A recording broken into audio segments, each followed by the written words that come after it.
नमस्कार दोस्तों। तो आज हम बात करेंगे the new era of real estate investment in India.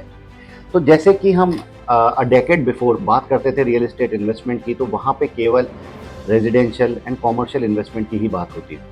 पर नाउ-ए-डेज़ जैसे कि आप देख रहे हैं कि ट्रेंड काफ़ी चेंज हो चुका है और रेजिडेंशियल और कॉमर्शियल के अलावा लोग होटल्स एंड रिसॉर्ट्स में भी इन्वेस्ट करते हैं, जिसको कि हम हॉस्पिटैलिटी रियल एस्टेट इन्वेस्टमेंट कहते हैं। तो before diving deep into this concept, मैं चाहूँगा कि आप एक बार जाके लाइक करें इसको और सब्सक्राइब करें। It really helps the channel a lot and gives me and my team very motivation to do this good work and research for you. आगे बढ़ते हुए मैं आपको बताऊंगा कि in this new era of real estate investment in India, cross border investment बहुत हो रहा है। People from different part of the globe, अलग अलग जगह से, अलग अलग देशों से, most of them are NRIs, जो कि इंडिया की ग्रोथ स्टोरी में इन्वेस्ट कर रहे हैं। तो जैसा कि अपन बात करते हैं कि क्रॉस बॉर्डर इन्वेस्टमेंट जो होता है, that is majorly due to the economic and political condition of a country. India has emerge as a very stable economy.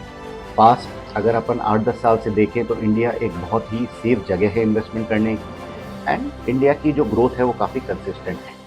तो इसलिए India is now have been a wonderful choice to invest in real estate. Second, अपन बात करें returns की, तो जैसा कि आप लोग जानते हैं कि एक रेजिडेंशियल इन्वेस्टमेंट में 3 to 3.5% का रिटर्न बहुत ही अच्छा माना जाता है। जहाँ पर कि आप 1 करोड़ रुपए इन्वेस्ट करते हैं तो आपको 20 से 25 हज़ार रुपये का रेंट मिलता है।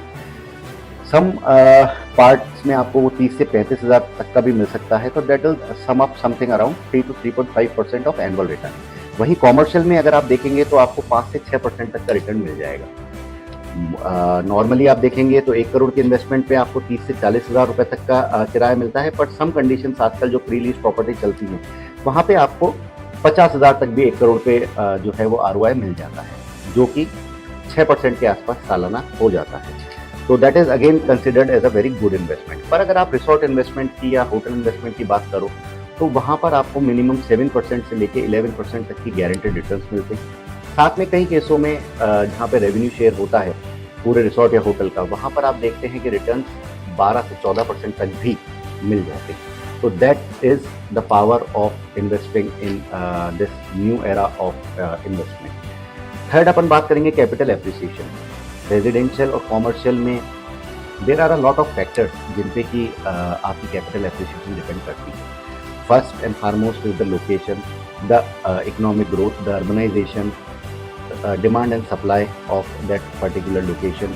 इसके अलावा interest rates, government policies, market sentiments. और अगर कहीं पर अपन देखते हैं कि कैपिटल एप्रिसिएशन बहुत हो रहा है, जहाँ पे डिमांड बहुत है, तो वहाँ पे एक छोटा सा चैलेंज ये आता है कि वहाँ पर बहुत ज़्यादा बिल्डर्स इन्वॉल्व हो जाते हैं और इंफ्रास्ट्रक्चर बहुत तेज़ी से बढ़ता है, जिससे कि एक्स्ट्रा डिमांड जो है वो वहाँ पर एक्स्ट्रा सप्लाई में कन्वर्ट हो जाती है, जिससे कि कैपिटल एप्रिसिएशन उतना लुक्रेटिव नहीं रहता है after a certain amount of time. इसके साथ ही अपन देखेंगे तो अगर आप हॉस्पिटैलिटी में इन्वेस्ट करते हैं तो you get that free holidays.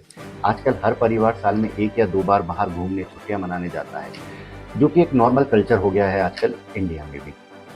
उसके लिए भी अपन देखेंगे तो अगर आप हॉस्पिटैलिटी में इन्वेस्ट करते हैं तो you get 10 to 25 depending on the product. साल में 10 से 25 छुट्टियां आपको एक्स्ट्रा मिलती हैं, जहाँ पर आपको मेजर खर्चा जो होता है वो अकोमोडेशन का होता है। और अगर आप हॉस्पिटैलिटी में इन्वेस्ट करते हैं तो वो नाइट्स के साथ आपका वो अकोमोडेशन जो है वो फ्री ऑफ कॉस्ट हो जाता है। फिफ्थ, अपन बात करते हैं वेडिंग की। आजकल जिस तरह की आप देख रहे हैं पिछले 6 महीने से एक वेडिंग जो है वो सोशल मीडिया पे काफ़ी ट्रेंडिंग है। इसी तरह आजकल एक ट्रेंड आ गया है जहाँ पर कि लोग ज़्यादा से ज़्यादा डेस्टिनेशन वेडिंग कर रहे हैं। डेस्टिनेशन वेडिंग में मेजर जो खर्चा आता है वो आता है इंफ्रास्ट्रक्चर का एंड साथ ही साथ F&B का। अगर आप हॉस्पिटैलिटी एंड रियल एस्टेट में इन्वेस्ट करते हैं, रिसोर्ट या होटल्स में, तो आपको जो है इंफ्रास्ट्रक्चर वहाँ पे फ्री ऑफ कॉस्ट अवेल हो जाता है, यानी कि आप एक event in your life time कर सकते हैं। तो दैट इज़ आपकी एक बहुत ही मेजर कॉस्ट कट ऑफ हो जाती है। सिक्स पॉइंट, अपन बात करते हैं रीसेल वैल्यू की। तो जैसे कि मैंने आपको पहले बताया, ये कॉमर्शियल एंड रेजिडेंशियल में अगर कहीं पर रीसेल वैल्यू बहुत अच्छी जनरेट होती है तो वहाँ पे there are far more builders that are entering at that place.